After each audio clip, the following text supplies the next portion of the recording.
वाञ्छाकल्पतरुर्भ्यश्च कृपा सिन्धो भैव च पतितानां पावनेभ्यो वैष्णवेभ्यो नमो नमः। वर्तमान 31 नंबर श्लोक को अनुध्यान करिबा। 31 नंबर श्लोक टी हला तदर्थं कुरुते कर्म तदर्थं कुरुते कर्म तद्बद्धो जाति संस्कृते योनुजाति अपस्ते क्लेशं अविद्या कर्म बंधन। वर्तमान आम मान को कपिल भगवान सूचना देले दुईटी मुख्य कथा ए श्लोक रे कपिल भगवान आम मान को सुनिचंती। गोटे होची अविद्या, गोटे होची कर्म बंधन। अविद्या संपर्क रे आमे आगुर आलोचना करिचे एवं कर्म बंधन आमे माने कोन जानिचे, जानिथिले मध्य आमे ताहा अनुभव करि पारुना है, कारण ताहाकू आमे बुझिवार श्रम होची। आम मानकर चतुर्पार्श्व जो भली भाव रे आमर अग्रज मान अछंती, आम आगरु जन्म ग्रहण करिथिबा जो मानव बा जीव माने आम सहित अछंती, से माने जो मार्ग रे गति करूचंती आमे सेही मार्ग रे गति करिया पई चाहूचे, किंतु से माने जे अविद्या मार्ग रे गति करी कर्म बंधन रे पड़ंती ए कथा आमे माने बुझी पारु नाही। कपिल भगवान कहिले जीव मोहग्रस्त हो जाई। जेमितिका जने लोक कौनसी एक मादक द्रव्यर सेवन द्वारा तार समस्त बुद्धि ज्ञान हरई जाई थाए एवं सीए जेई भली भाव रे तार कौनसी प्रकार अज्ञान को अग्रगति कराई ज्ञान चक्षु को बंद करी अज्ञान चक्षु रे दर्शन करे, ठीक सेही भली भाव रे आमे माने अविद्या भितरे पड़ी जाइछे एवं कर्म बंधन रे पड़ी। अविद्या संपर्क रे द्वितीय स्कंध रे ब्रह्मा जेतेबेले सृष्टि सर्जना कले सेतेबेले प्रथम अविद्या को सृष्टि कले। अविद्या अर्थ माया। भगवान विष्णुकर जो दिव्य माया दैवी हे सा गुणमयी मम माया दुरत्यया मामेव जे परम प्रपद्यन्ते माया मेतांतरन्ति। ये अविद्या द्वारा ही ये संसार विश्व संसार परिचालित होती। माया होती भगवान कर एक शक्तिशाली परिप्रकाश। भगवान कर जो तीनोटी शक्ति मुख्य शक्ति अच्छी, प्रथम शक्ति हैला अंतरंगा शक्ति, द्वितीय शक्ति हैला बहिरंगा शक्ति आ तृतीय शक्ति हैला तटस्थ शक्ति। अंतरंगा शक्ति भगवान कर भक्ति, भगवान कर भक्ति होची अंतरंगा शक्ति, भगवान कर माया होची बहिरंगा शक्ति एवं भगवान कर तटस्थ शक्ति होची ए जीवा प्रकृति। तेणु ये तीनोटी महाशक्ति भगवान प्रयोग करी ए माया द्वारा ए विश्व संसार को परिचालित करू। पूर्व आमे माने माया संपर्क रे गला काली आमे आलोचना करिथिले। यदि माया नथांता ताहले विश्व संसार एडे सुंदर भाव रे गठन हेई पारि नथांता। मायार रूप होची अत्यंत सुंदर, मायार रूप आकर्षण होची अत्यंत बलशाली। ए बलशाली आकर्षण द्वारा जीव अविद्याग्रस्त होची। अर्थ जहा तार कर्तव्य कर्म नुहे से कर्तव्य कर्म को उपयुक्त कर्तव्य कर्म को त्याग करी माया द्वारा परिचालित होई से कर्म करू। जेमितिका जनक देहरे यदि कौनसी भूत सवार ही थाए से भूत जहा इच्छा करे से ताही करे, निजर कौनसी प्रकार कर्तव्य से करि पारे नाही। ठीक सेही भली भाव रे माया रूपक भूत आम मान देहरे पशि जाई एवं सीए एते मंद कर्म अच्छी से मंद कर्म जाक करबा पाई आम मान को प्रवर्तन दउची आमे माने सेथर प्रवृत्त होउची। तेणु अविद्या द्वारा आमे माने कबलित हवा फल कर्म बंधन रे पड़ुचे। कर्म बंधन कहिबार तात्पर्य हला जो तीन प्रकार कर्म अकर्म विकर्म कहा जायछि। ए कर्म होउची फलदायी, अकर्म होउची निष्फल कर्म, विकर्म होउची कर्मर विपरीत संज्ञा। तेणु आमे जो कर्म करूचे से कर्म होउची माया विजड़ित कर्म बा सकाम कर्म। सेही सकाम कर्म करिबा द्वारा आमे माने भगवान ठारू दूरेई जाउचे एवं कर्म भगवत विधिविधान न कले ताहा कर्म बंधन सृष्टि करे। भगवान को उद्देश्य रे जदि कर्म करा न जाए जेकोसी कर्म आपण करंतु तार बंधन भितर आपण पड़िबे। कपिल भगवान कहिले माँ जीव माने निजर आत्म इंद्रिय निजर परिवेश निजर बंधु बांधव निजर बापा माँ निजर परिवार प्रति जो कर्म करती से कर्म बंधन रे सेमाने पतित हुअंती एवं कर्म बंधन रे पतित हेले भगवत विमुखी जाते। एही कर्म करिबा साधु संत सन्यासी माने संसार भितर अछंती।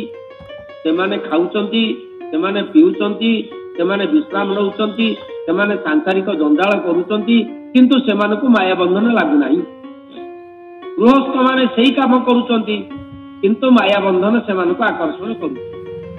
ए कथा कहिबार तात्पर्य या जे कपिल भगवान कहिले जदि कर्म ईश्वर अभिमुखी हब ताहले तार बंधन सृष्टि करि पारिबो नाही। भगवान निजे कहिसंती गीतारे न मे कर्मणि लिंपन्ति न मे कर्म फल स्पृहा।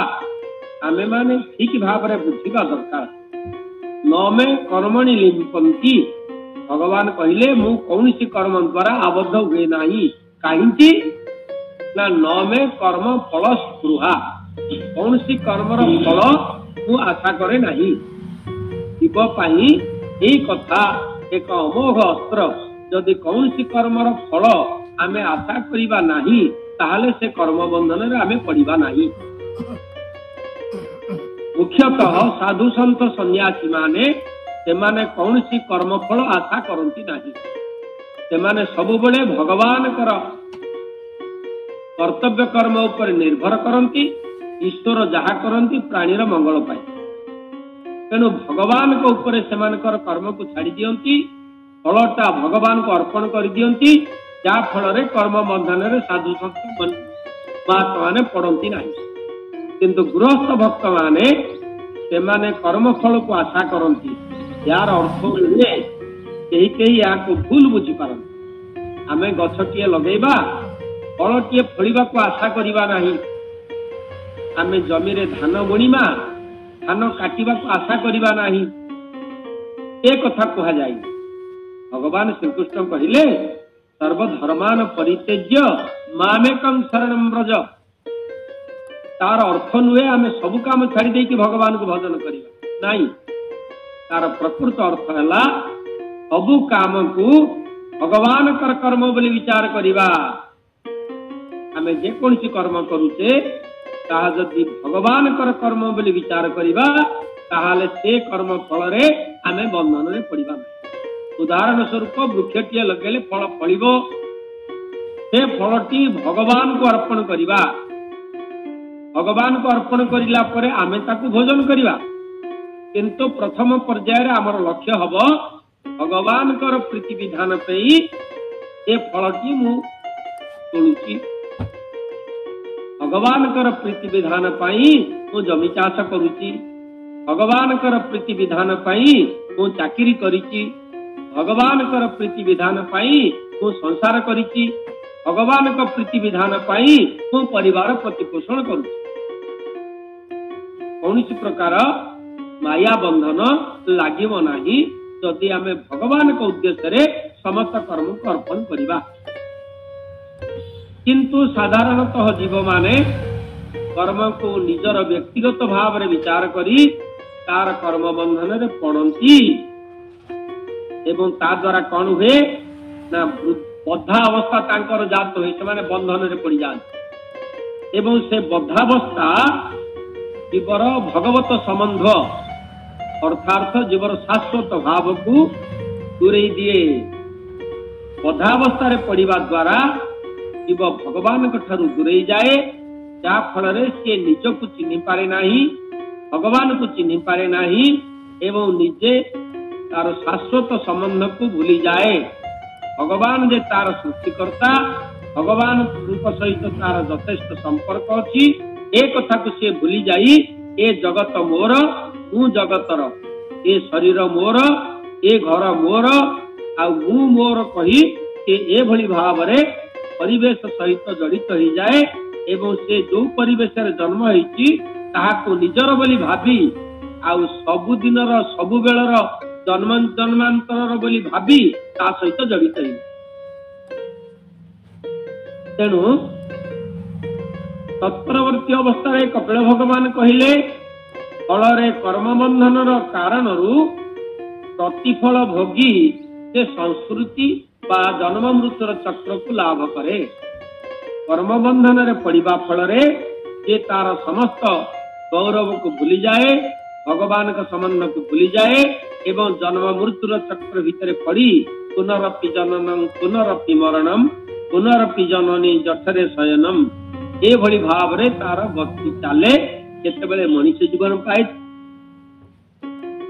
केतेबेले कुकुर घुसुरी जीवन मध्य पाए ए भली अवस्था रे आमे माने गति करूचे। कपिल भगवान कहले जीवर होची ए होची मोह अवस्था। वर्तमान आमे माने समाज भीतर दर्शन करूचे जो राजनेता माने समाज शास्त्री माने जो समाज शास्त्री माने आम मान निकट रे अछंती ए समाज को परिचालन करबा पे विभिन्न नीति नियम प्रणयन करूचंती से माने मुख्यतः जीव कौंद्रिक विचार करूचंती ईश्वर कौंद्रिक विचार करूनांती। जेतेबेले राजा महाराजा माने सेमानक निकट रे पंडित मानकु साधु संत मानकु न्यायिक विशारद मानकु पाखरे रखितांती सेमाने विचार करी जहाँ निष्कर्ष दियंती राजा से अनुसार राज्य शासन करती। उदाहरण स्वरूप दशरथंक पाखरे वशिष्ठ महाराजा थिले विश्वामित्र भली ब्रह्मर्षि थिले सेमानकर परामर्श रे सेमाने कार्य करुथिले। आउ आम मानकर अतीत जुगर राजा भोजंक निकट रे नवरत्न पंडित रहुथिले। समाज शास्त्री माने सेमाने सामाजिक न्याय प्रतिष्ठा करिबा पाई समाज जे भगवान को उद्देश्य रे चिंता करी समाज को परिचालना करुथि। किंतु वर्तमान देखा जाउची केवल स्वार्थ केंद्रिक समाज समस्ते निज निजर स्वार्थ रे जड़ित हो जाउचंती जा फल रे आमे माने कर्म बंधन रे पड़ुचे एवं कर्म बंधन रे पड़िबा द्वारा आम मानकर अवस्था अति शोचनीय हो जाउची नरक को गति करुचे। गोटे सुंदर उदाहरण कपिल भगवान देले गोटे अंधर हाथ धरी आउ गोटे अंध चालुची। कपिल भगवान गोटे अंधर उदाहरण प्रदान करिसेंते आम मान आगे गोटे अंधर हाथ धरी आउ गोटे अंध चालुची। अंधर हाथ धरी अंध चलला बेले अंध जेतेबेले खालरे पड़ुची अन्य लोकटी मध्य खालरे पड़ुची। सेथिपई अंध को होई अनुगत अंध जे सने पड़े खात। गोटे अंधर हाथ धरी आउ गोटे अंध गला बेले खालरे पड़े। ये जो समाज शास्त्री माने आजिकालिका समाज शास्त्री माने समाज रे शास्त्र केंद्रिक निजर स्वार्थ साधन पई वर्तमान राज्य शासन करुचंती। या द्वारा सेमान तो खालरे अंध भाव रे चलीचंती एवं तांको पछरे जो माने चलीचंती सेमाने मध्य अंध भाव रे चालुचंती। आउ तांको पछरे जो माने आसीबे सेमाने मध्य से अंध कालरे पड़िबे। तेणु आम मानकर कर्तव्य हला भगवान को उद्देश्य रे कर्म करिबा। वर्तमान कली जुग रे आपण माने अनुभव करिथिबे अनेक योगी ऋषि माने मध्य ईश्वर कैंद्रिक कार्य करूनाहांती। अर्थात योग नाम रे केवल शारीरिक कसरत करुछन, दैहिक कसरत। ये योग शास्त्री माने वर्तमान विश्व दरबार रे आपण माने देखुथिबे वर्तमान आम भारतीय योग पृथ्वीर समस्त देश मान को व्यापी गलानी, किंतु योगर अर्थ एमाने बुझुचंती शारीरिक कसरत, शरीरर विभिन्न प्रकार अंग भंगी करी या करिबा होची योग। किंतु योगर जे प्रकृत तात्पर्य माने भूली जाइचंती पतंजलि दर्शन रे जा कहा जाइछि। योगर तात्पर्य हला जीव को ईश्वर सहित सम्मिलित करिबा। योगर अर्थ नु शारीरिक कसरत, शारीरिक कसरत माध्यम रे भगवान को प्राप्ति, किंतु भगवान को प्राप्ति छाड़ी देई एमाने केवल एक्सरसाइज रे रही गले। तेणु वर्तमान आमे माने ए श्लोक रो विशदार्थ श्रवण कले। आसंतु 31 नंबर श्लोक रो ओडिया अनुवाद हमको श्रीमंत प्रभु तार ओडिया अनुवाद सुने में 31 नंबर श्लोक रो दंडोत महाराज जे देहा नाना प्रसादे कर्म करई तार पाई। जे देहा नाना प्रसादे कर्म करई तार पाई। जे कर्मे बद्ध प्राय होई अज्ञाने पुनः जन्म होई। जे कर्मे बद्ध प्राय होई अज्ञाने पुनः जन्म होई। यद्य सद्भी पथि पुनः, यद्य सद्भी पथि पुनः विष्णुदर कृतोद्यमे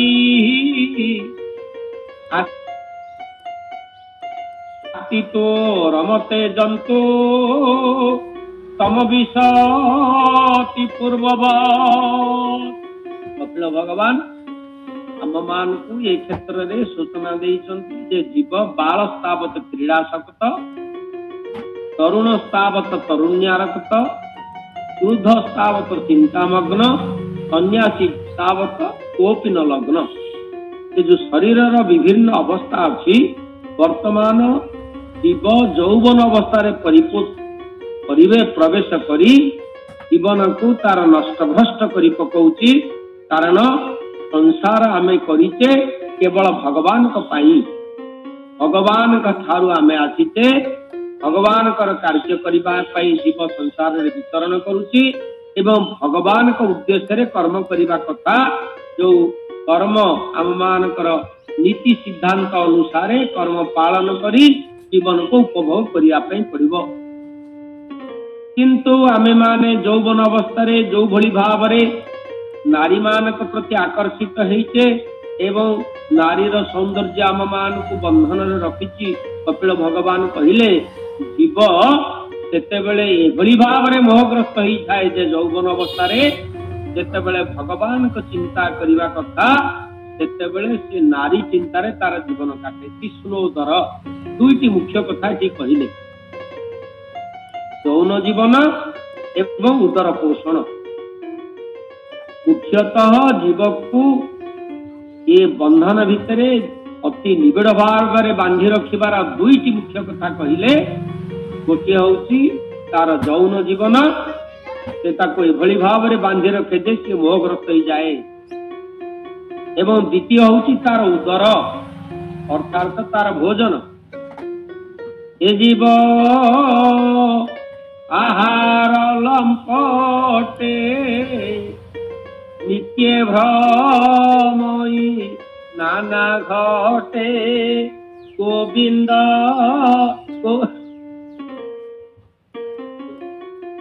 पद गलुची मकरंद